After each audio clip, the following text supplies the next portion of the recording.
I am appreciative of the almost 100 members from both parties who went to Selma on the 6th and 7th. What was the purpose of going? It could not have been a celebration. You can celebrate the 1964 Civil Rights Act. It's not been dismembered. You can celebrate the 1968 Fair Housing Law. It still is on the books. But you go to Selma to try to bring back to its full glory the Voting Rights Act of 1965, where Section 5 has rendered the act virtually obsolete for most of its original purposes. I stress that the Supreme Court did not invalidate the 1965 Voting Rights Act. It invited the 100 members who went to Selma and the others in this body to modernize the act. We may differ on how to do that. I do not think there can be any doubt that it has to be revised, and we have to meet the challenge that the Supreme Court has given us. After all, the Voting Rights Act prevented literally hundreds of discriminatory voting practices, and there were countless practices that it simply deterred.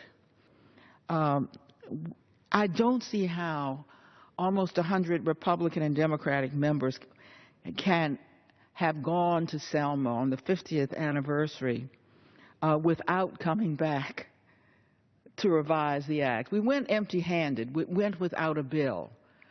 I hope that what we got was the gumption to come back and, in fact, put forward a bill. Yes, the act has been dismembered by the Supreme Court, but the court asked us to reshape it. It asked us to restore it. It was one thing to go without a bill. It's quite another to come back and do nothing about a bill. The President did not hesitate to say where the responsibility, in fact, lies. And I'm quoting from his speech in Selma. 100 members of Congress have come here today to honor people who were willing to die for the right it protects. If we want to honor this day, let these 100 go back to Washington and gather 400 more, and together pledge to make it their mission to restore the law this year. That is our mission.